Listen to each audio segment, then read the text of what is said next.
بسم اللہ الرحمن الرحیم۔ السلام علیکم۔ قبر سے متعلق کچھ سوالات اور ان کے جوابات۔ قبر میں پہلا سوال کیا ہوگا؟ اسلامی تعلیمات کے مطابق قبر میں سب سے پہلا سوال ایمان سے متعلق ہوگا۔ تیرا رب کون ہے؟ تیرا دین کیا ہے؟ اور تیرا نبی کون ہے؟ قبر کی زندگی کب سے شروع ہوتی ہے؟ جب انسان دفن ہو جاتا ہے اور لوگ قبرستان سے واپس چلے جاتے ہیں تو اس وقت سے قبر کی زندگی برزخ شروع ہو جاتی ہے۔ کیا قبر میں عذاب ہوتا ہے؟ اسلامی عقیدے کے مطابق قبر میں عذاب اور راحت دونوں ہو سکتی ہیں۔ اگر انسان نیک ہو تو اسے قبر میں راحت ملے گی، اور اگر انسان گناہگار ہو تو اسے قبر کا عذاب کا سامنا کرنا پڑے گا۔ سوال: قبر میں منکر نکیر کون ہیں؟ منکر اور نکیر دو فرشتے ہیں جو مرنے والے سے قبر میں سوال کرتے ہیں۔ ان کا کام مرنے کے بعد ایمان اور اعمال کے بارے میں سوال کرنا ہے۔ کیا قبر میں ہر شخص سے سوال ہوگا؟ جی ہاں، ہر شخص سے قبر میں سوال ہوگا سوائے چند لوگوں کے، جیسے انبیاء، شہداء اور بچوں کے جن کی عمر سمجھ بوجھ سے کم ہو۔ سوال: قبر کا عذاب یا راحت کیا ہمیشہ کے لیے ہے؟ قبر کا عذاب یا راحت قیامت تک کے لیے ہوتی ہے۔ اس کے بعد آخرت کی زندگی شروع ہوتی ہے جہاں دائمی جزا یا سزا ملے گی۔ سوال: کیا دعا اور صدقہ قبر میں مددگار ثابت ہو سکتے ہیں؟ جی ہاں، زندہ افراد کی دعائیں اور صدقہ کرنے سے مرنے والے کو قبر میں فائدہ پہنچتا ہے اور ان کا عذاب کم یا ختم ہو سکتا ہے۔ سوال: کیا مردے قبر میں سنتے ہیں؟ یہ ایک حیرت انگیز سوال ہے اور اسلامی تعلیمات میں اس پر مختلف آراء پائی جاتی ہیں۔ کچھ علماء کے مطابق مردہ اپنی قبر میں کچھ آوازیں سن سکتا ہے، جیسے کہ حدیث میں آیا ہے کہ مردے دفن کرنے کے بعد لوگوں کے قدموں کی آواز سنتے ہیں، لیکن یہ بات اللہ کے علم پر منحصر ہے کہ وہ کس حد تک مردے کو شعور دیتا ہے۔ سوال: کیا قبر میں وقت کا احساس ہوتا ہے؟ قبر کی زندگی برزخ میں وقت کا تصور دنیاوی وقت سے مختلف ہو سکتا ہے۔ قرآن مجید میں ذکر ہے کہ قیامت کے دن لوگ کہیں گے کہ وہ بہت کم وقت کے لیے قبر میں رہے، جیسے ایک دن یا اس سے بھی کم۔ سوال: کیا قبر کا عذاب جسمانی ہوگا یا روحانی ہوگا؟ قبر کا عذاب جسمانی بھی ہو سکتا ہے اور روحانی بھی ہو سکتا ہے۔ روح کو تکلیف دی جاتی ہے اور بعض علماء کے مطابق جسم کو بھی عذاب محسوس ہو سکتا ہے، مگر یہ اللہ کے علم میں ہے کہ وہ یہ کیسے ہوتا ہے۔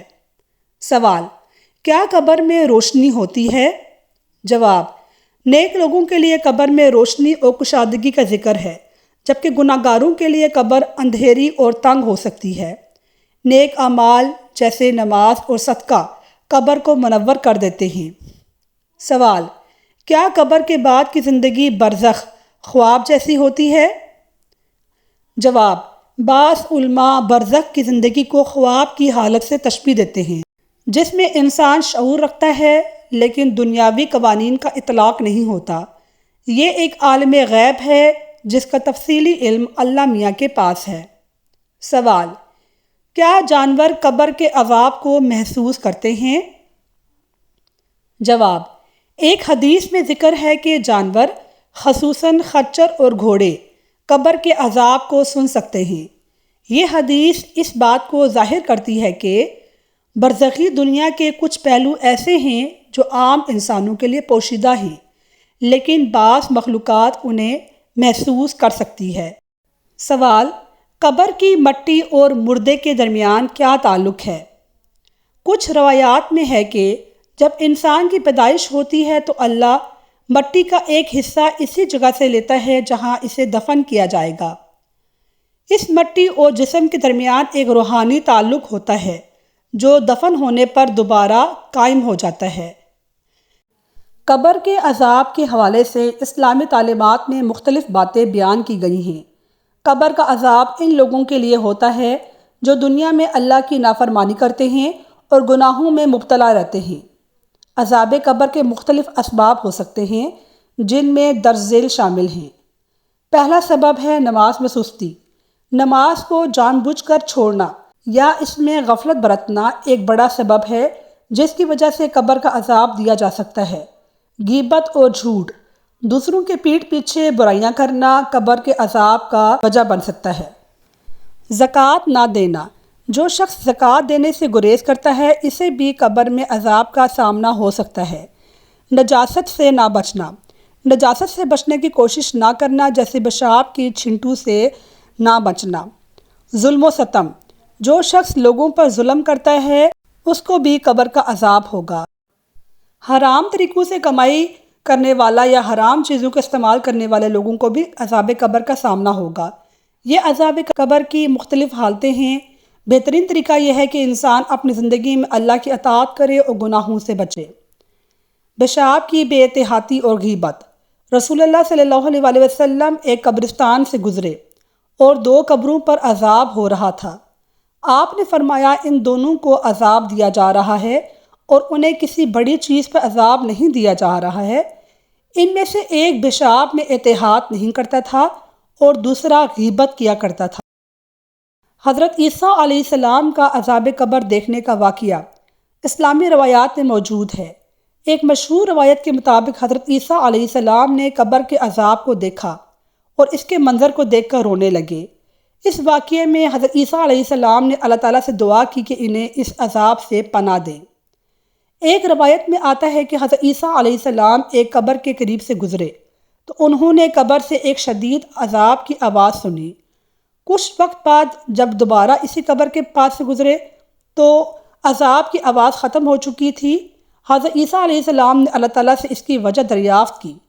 اللہ تعالیٰ نے انہیں بتایا کہ یہ شخص گناہ گار تھا اور عذاب میں مبتلا تھا، لیکن اس کے بچے نے بڑے ہو کر نیک عمل کیے اور اپنے والد کے لیے دعا کی، جس کی وجہ سے اس کے والد کا عذاب ختم کر دیا گیا۔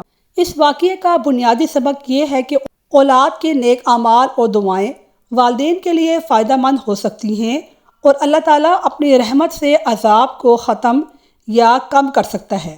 سوال: کس طرح کی عورتوں کو قبر کا عذاب نہیں ہوگا؟ جواب: حدیث کے مطابق 3 طرح کی عورتوں کو قبر کا عذاب نہیں ہوگا۔ جو عورت اپنی شوہر کی بد اخلاقی کو برداشت کرے، وہ عورت جو شوہر کی سختی کو برداشت کرے اور صابرہ ہو، وہ عورت جو اپنے شوہر کی تنگ دستی کی وجہ سے اس کا حق مہر معاف کر دے۔ سوال: کیا عورتوں کا قبرستان جانا جائز ہے؟ ناظرین، اس کا جواب ہے کہ عورتوں کا قبرستان جانا ناجائز نہیں، مگر اسلام کے مطابق عورتوں کا قبرستان جانا نامناسب ہے۔ یا اللہ ہمیں قبر کے عذاب سے بچا اور ہمیں نیک اعمال کرنے کی توفیق عطا فرما۔ آمین ثم آمین۔ ناظرین، مجھے امید ہے کہ آپ کو میری ویڈیو پسند آئی ہوگی۔ میری ویڈیو کو لائک کیجئے اور میرے چینل کو سبسکرائب کیجئے۔ اپنی دعاؤں میں یاد رکھیے گا۔ شکریہ۔ اللہ حافظ۔